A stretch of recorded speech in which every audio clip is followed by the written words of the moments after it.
Good evening, I'm Gary Dunn. This is The Clapper. Thank you to Matt Taylor and Rain for bringing that in. Just thought I'd mention that. I'll put the clapper down now. I'll introduce my special guest this week, Mr. Kenny Walther. Yes. Do you mind if I call you Kenny? Not at all, Gary. Thank you for coming in. Thank you so much. Appreciate your time. Pleasure. Okay, let's start. Yes. Let's start with where were you born, Ken? King Edward Memorial Hospital, because my middle name is Edward. Ah. So I assume I was born there. So if you had been born at Princess Margaret, you would have been Kenny Margaret. Kenneth Margaret Walther. Very. Okay. Yeah. So what instruments do you play, Ken? In total, Tell me about them all. piano, guitar, bass, and a bit of drums. Wow. Yes, all four. So what was the turning point in your life where you decided... Not really a turning No? point, Gary. I played by ear when I was 3, so Wow. I think it was ordained that I was going to be a piano player, and so it carried on from there. So yeah, no, that was it. A bit like Elton John. Yep. But he went on and made money. Something went skew. So, piano player, Yes, you also sing. yes, You forgot to mention that. yes. I do sing. So is that an instrument? Well, no, and you actually, Well, you're if you- totally right in what you say. Yes. I asked you what instruments you play. Yes, that's right. So what vocal larynx thing do you do? I sing whatever jingles I'm writing at the time. No, I played in a band and started off in a band. Well, yeah, started off in that way, and so part of that was singing, and so it continued on, and then when I got into jingles at a later stage, it came in very handy. So your first band was Pulsation, 1968. Yep. So where did you play and who was in that band? My brother Bruce was in that band, and a guy called George Isles, and a good friend of mine, Trevor Klemke, as well.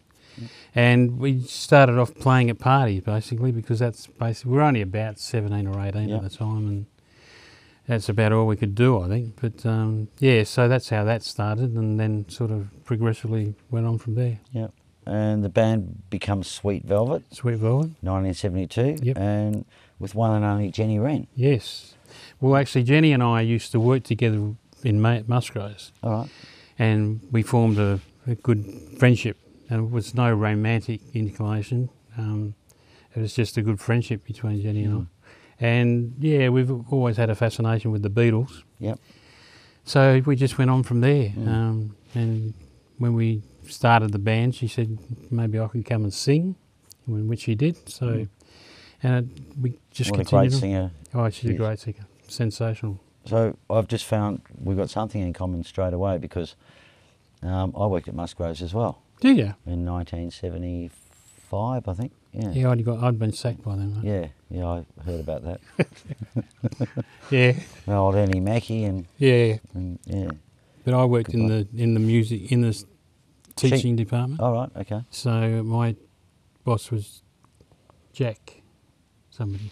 Not Jack Vandis one who went to No. Oxadian. Poor old Jack. Yep. I gave him a lot of grief, Yeah. and in the end he couldn't handle it anymore. Mm. No, but that's just mine. I got sacked from another job as well. Did you? Yeah.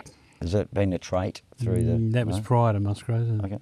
Do you really want to hear all this, or? Yeah. No. I But just- anyway, yeah. So then we got into the band scenario, and that's really where I needed to be, I think. Yeah.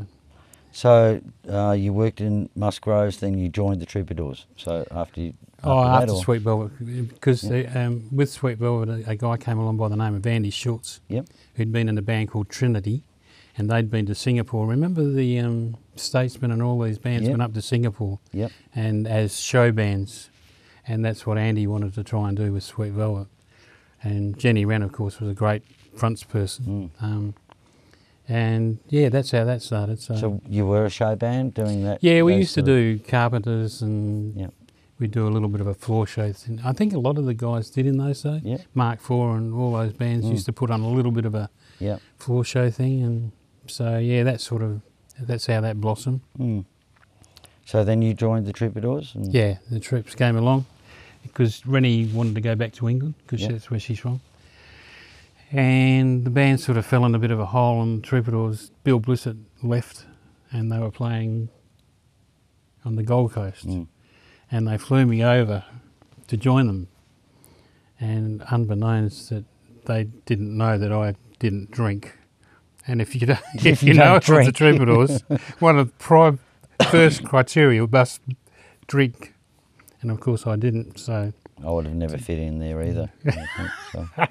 Gary, come on. No, so that didn't last long. That was about 4 months, I think. Yeah, but it was good fun. Yep. They were a great band.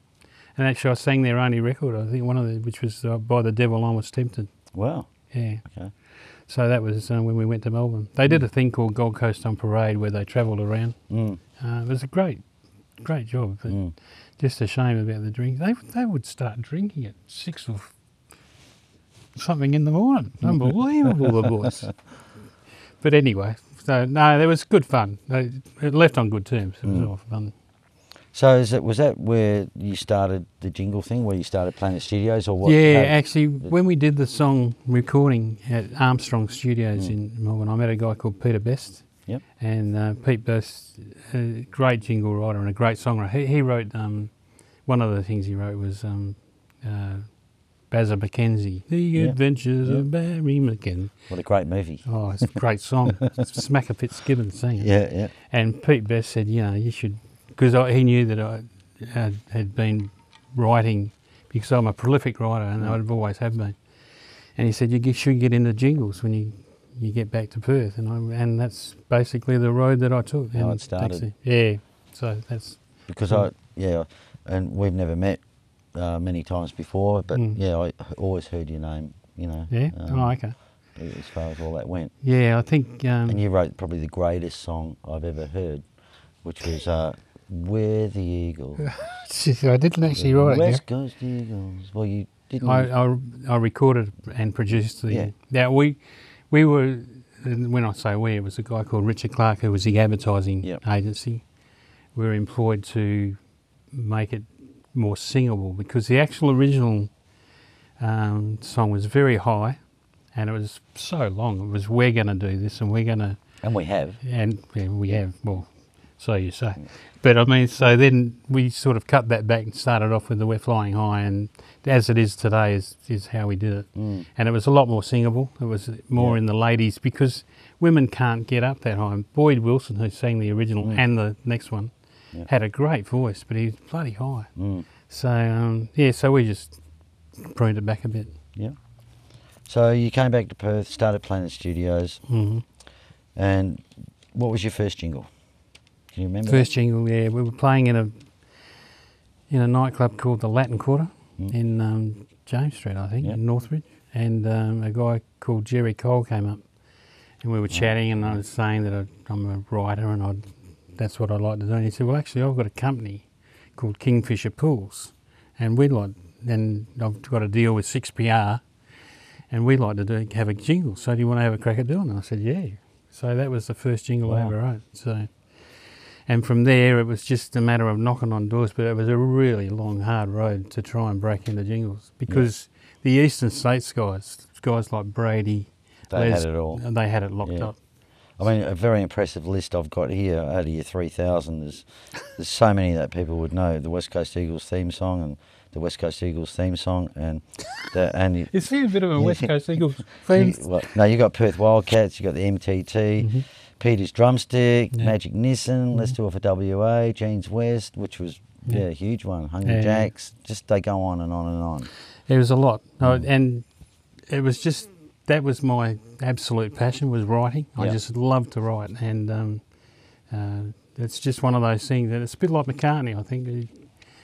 McCartney actually said at one stage that if he hadn't been in the Beatles, he probably would have been a jingle writer because he just could. He can't help himself. And I'm the same. I just love writing. Are you still writing today? I still write, but not.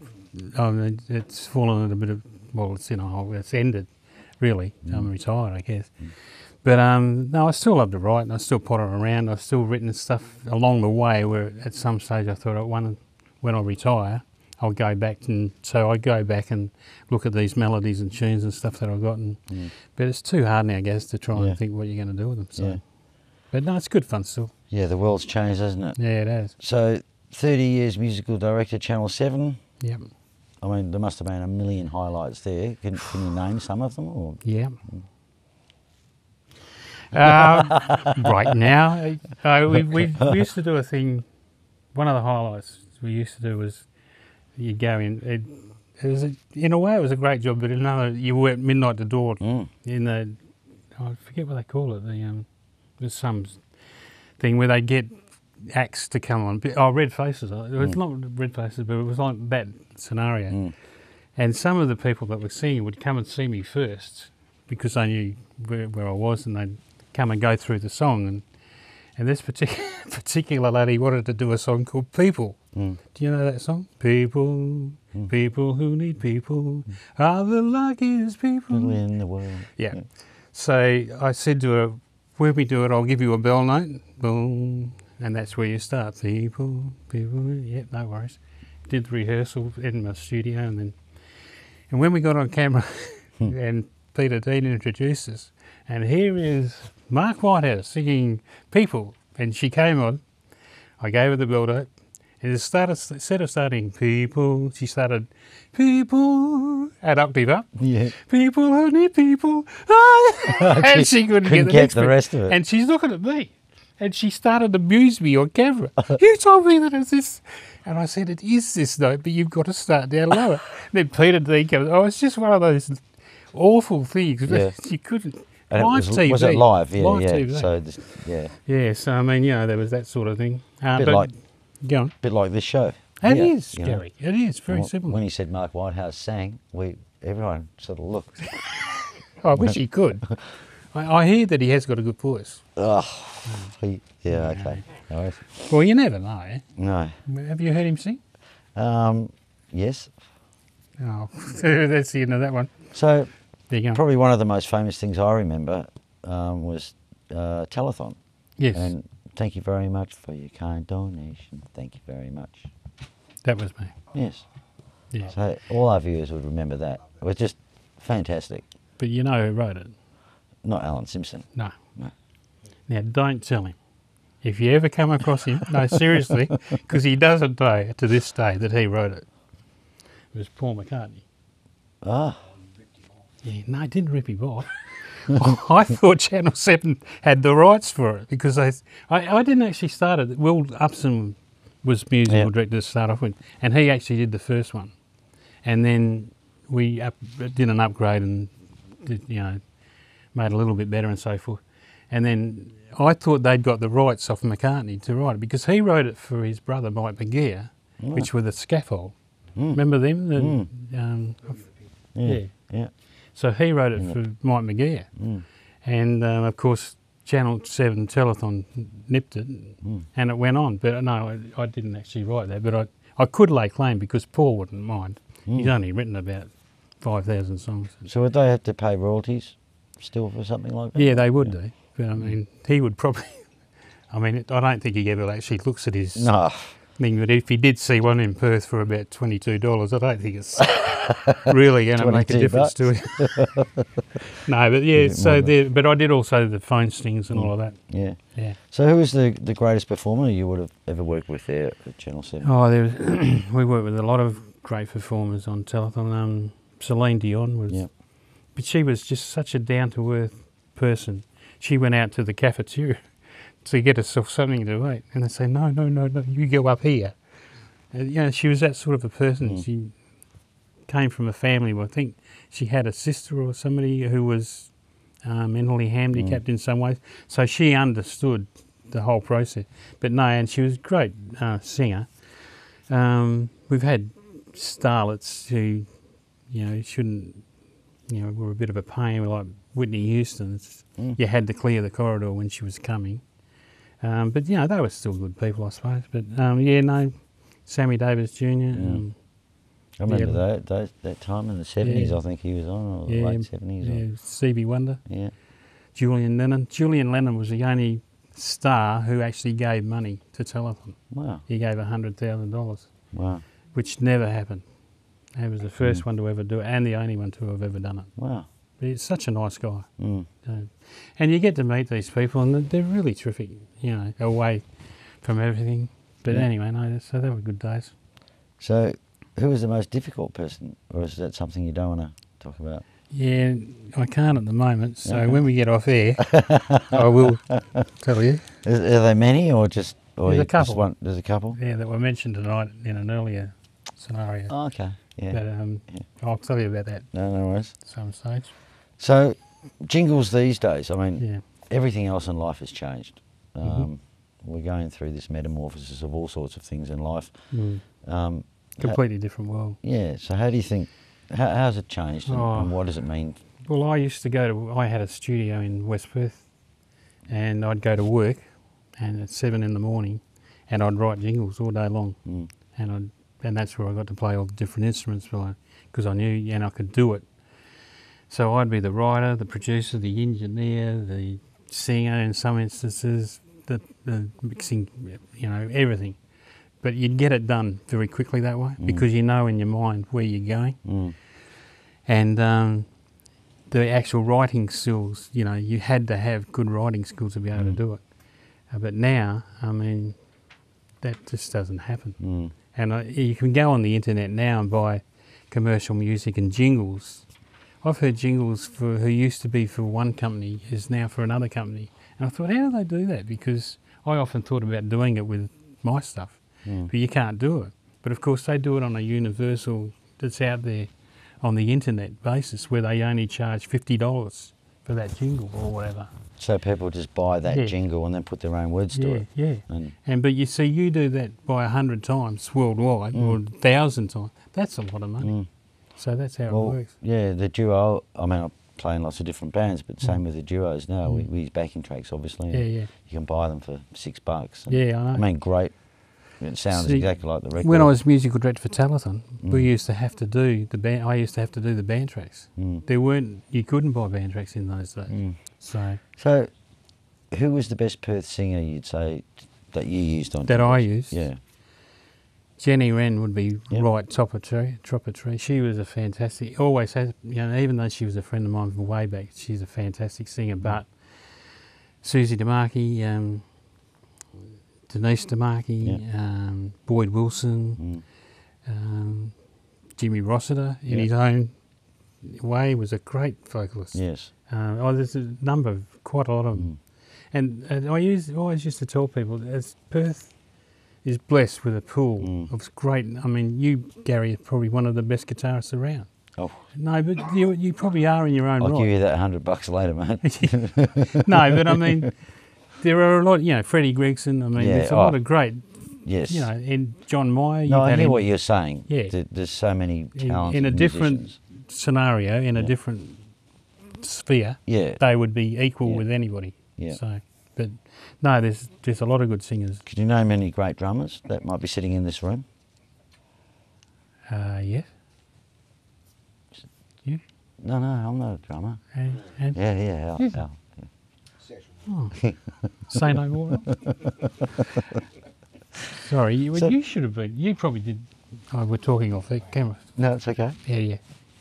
It's okay. But Al would probably be right up there as well. Yeah. No, seriously. Yeah. I mean, if you get into that, if you get into session work, I mean, it's a different sphere than playing live. Sure. Because you come down to a 30-second piece of music and you can hone that pretty nice. But you get a guy like Rick Whittle, for example. He could read fly shit for a start, and so you could write it out and it'd be done in 5 or 10 minutes. Yeah. So he could go home then. Yeah. So that sort of thing makes it a heck of a lot easier. Did you work with Joe DeMasi, a drummer? No, I didn't actually. No, I've heard of Joe, but you tend to work with the people that you work with quite a lot because they get an understanding of where you're coming from and vice versa. You know what they can do. Yeah. So good people. I was waiting for the call from you, Kenny, but I didn't know you then, Gary. It didn't come. But if you wouldn't, I would have seen you on TV before. That's scary. So where do you think music's going? Do you have an opinion on that, Ken? I think it's... See, a lot of it now is sampled and redone. I honestly, people say to me all the time, where's the next... like Beatles sort of took it from there to there and rock and roll did that. I can't really see how it's going to change. I mean, because rock and roll and that 4, as Al will tell you, that solid 4 to the floor, I mean, it's hard to get away from it. I was reading something last week and on somewhere, I can't remember, obviously on my phone, where there's 3 songwriters in the world. I think one of them was from Sweden, one of them from America, and they've written 90% of the of all of the hits for the last 6 years. Probably so. have. Yeah. And I wouldn't be surprised. I mean, if you get into that zone, and I mean, the problem is, it's like Johnny was saying on another program here, it's your luck. You've got to make your luck in the world, you know. You've got to take your chance when it happens. And see, I didn't take my chance when I was musical director for Telethon, because I'm a songwriter. And I could have very easily gone up to Celine Dion or whoever, or their manager, and say, here's a cassette or whatever of some songs. When you get a chance, have a listen. If there's anything else, give us a bell. Yeah. But I didn't feel it was my place to do that, because I don't know why, I just never did it. But I didn't take my chance. And if one of those things would have come off, it could have been a different story. But anyway. So where do you think TV is going these days? Do you have an opinion on that? Or? Yeah, I'm not a real big fan of TV these days. I think there's a lot of... Are we allowed to say crap on this? Yeah, you're allowed to say anything. I just don't think, you know, there's a heck of a lot of thinking material out there. But anyway, don't ask my wife, because she watches American, what's the Housewives thing, whatever. Oh, that American Housewives. Yeah, every time I walk in the room, there's beeping going on the TV. You're looking into beeping and into beeping and beep, beep. And I said, what are they saying? Because it gets censored all the time. But anyway, no, I think it's a shame, because we used to have a really good, in Australia, we used to have a really good, solid, you know, TV producing organisations, but I don't think they exist anymore. I don't know. I just watch sport. Well, I'm with you. I watch the West Coast Eagles all day long. Mate, you're actually a good bloke, mate, I tell you. I haven't... I know the heart way to get to Gary Dunn. So... Blue and yellow. So... What's the biggest influence musically in your life? Oh, without a doubt, it's the Beatles. The Beatles, yeah. Paul McCartney, mate.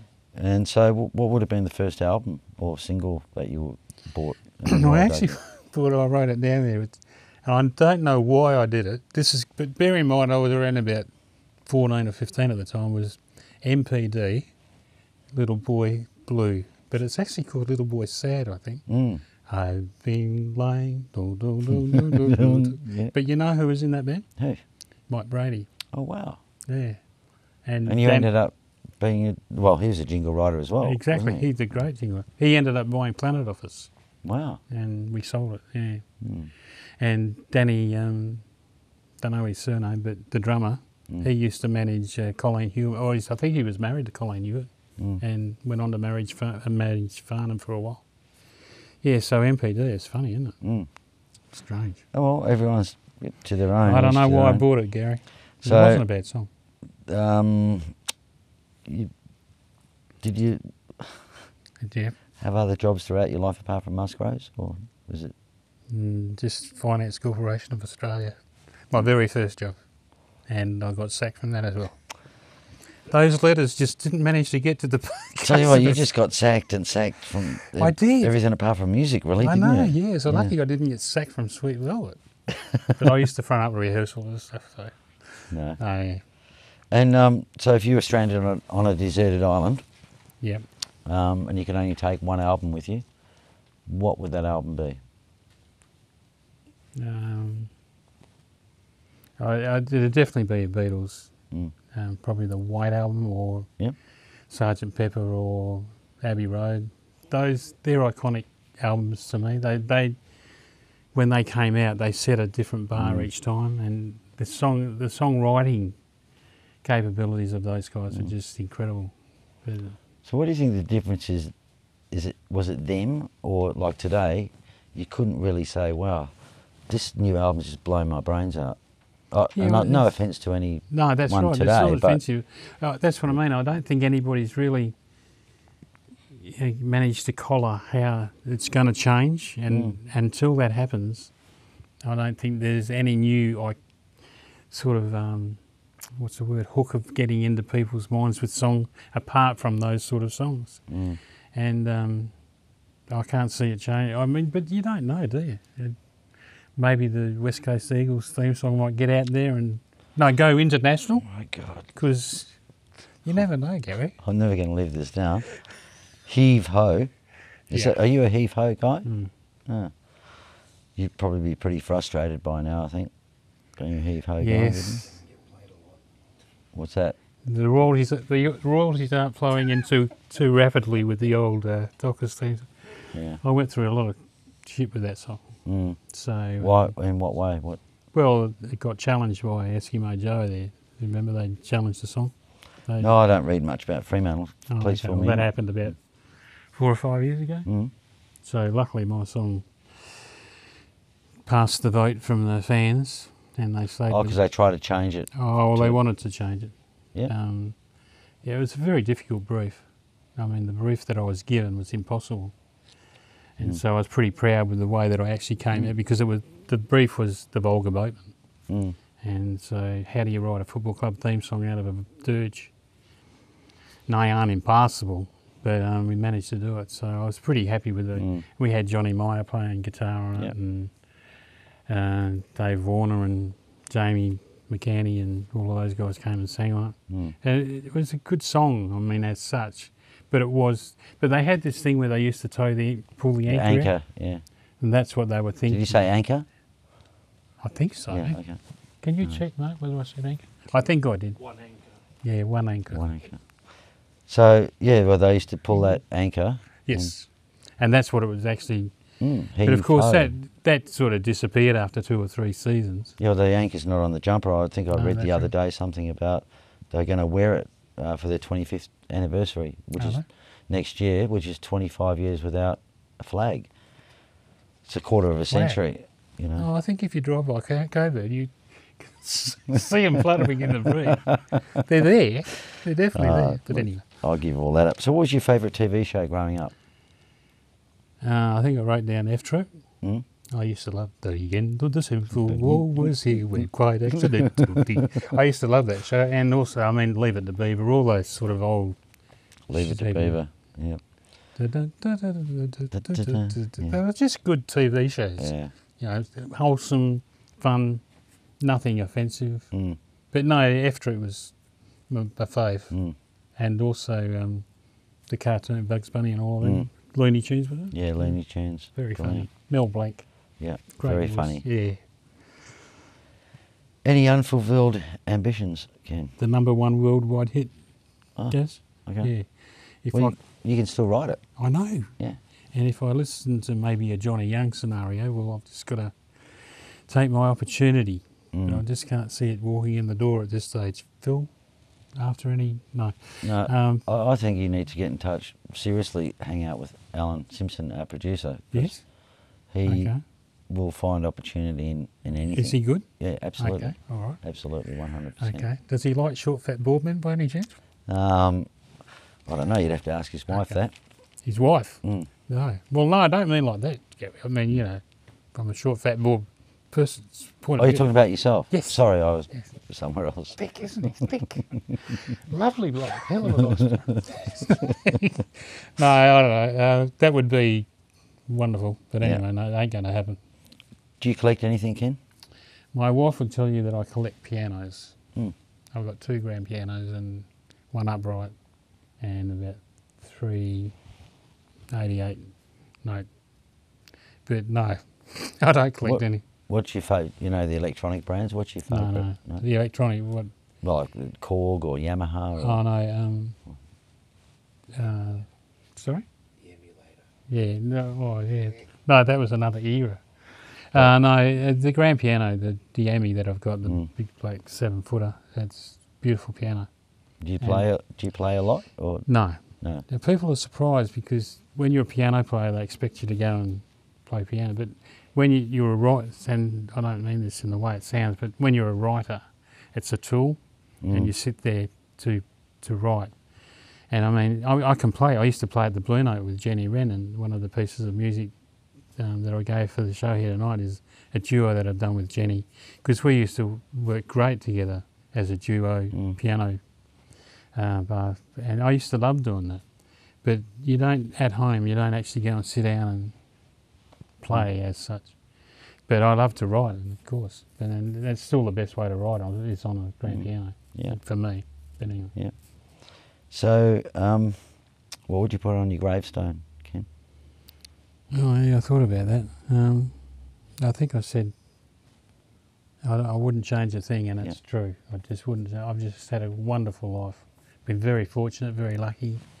Managed to carve out a career out of nothing, and did very well at it. And yeah, no, I wouldn't change a thing. Well, you said that to me before, that about the opportunity, and when you heard Johnny Young talking and stuff like that. I mean, at the end of the day, you have made your own thing. Sure, You've made your own mark. Yeah, that's true, I suppose. And you should be proud of that, I think. Yeah, I am.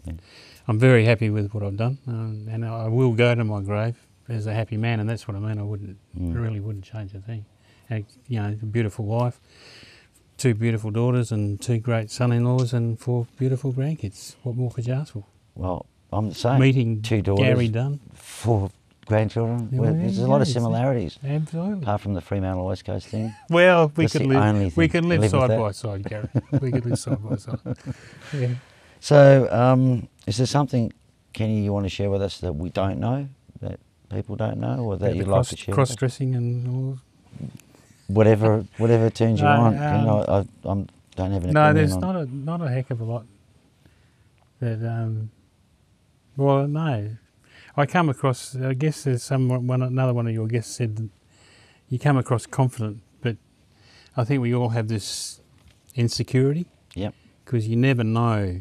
I mean, even when you're writing something like a jingle or whatever, you think it's great. Yeah. But you don't know what the client's going to think or whatever. And same as when you perform or when you sing or whatever, you don't know what's going to happen, and you've got to have that confidence.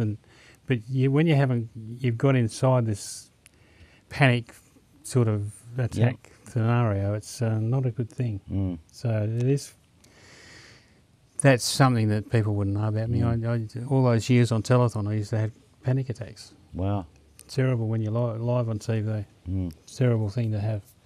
But you manage to get over it, and at the end of it, you think, what was all that about? But maybe it wouldn't have turned out as good as it did. Well, maybe if you hadn't had all that stuff going maybe on inside. Maybe, nervous tension, or whatever it is, So, well, Ken, look, it's been really nice talking to you. I really appreciate you coming in. Can we do it next week? Is it? Yeah, we can. No problem. That's good therapy. Is there anything you want to say to the viewers, or? Watch out for the Eagles next year, because the Dockers will probably roll right over it. But that's another story. Would you like to have a bet on that, Ken? No. Or not? Not being the betting man that I am, Gary, no. No. Well, it could be quite dicey. But anyway. Look, thank you so much for coming in. Thanks, Gary. Really appreciate you sharing and giving us an insight into your life. Yeah, no problem. Thank you, viewers, again for watching. Please subscribe to our YouTube channel. Give us a like and a thumbs up. www.theprofile.com.au if you want to have a look at all our episodes. And Kenny Walther, I've just got one thing to say to you, and you've heard it a couple of times in your life. You're sacked. Okay. Thank goodness. No, that's good. No, Yeah. Thanks, viewers. What a great sport. Thank you so much for coming in, Thanks, Kenny. Gary. And Thank you. appreciate it. Pleasure. See you next time. Thank you.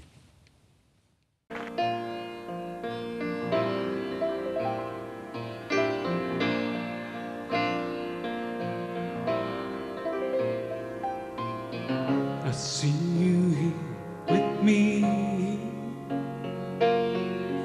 I waited all my life for someone like you, someone to give my heart and soul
True love affairs don't have to come to an end. The moment we don't have all the answers, I nearly go insane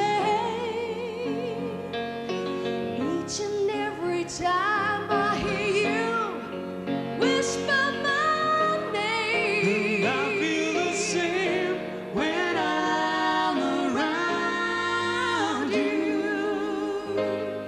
And what about me? I'll always love you. Oh, what about I'll me? always need you. This is so hard for me. I wonder how much to be with you.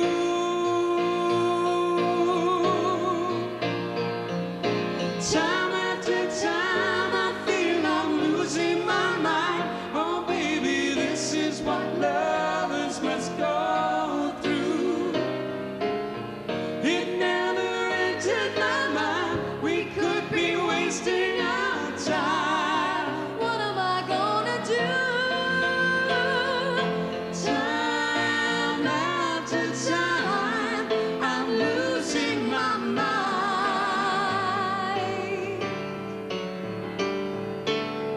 It never entered my mind we could be wasting our time. What about me?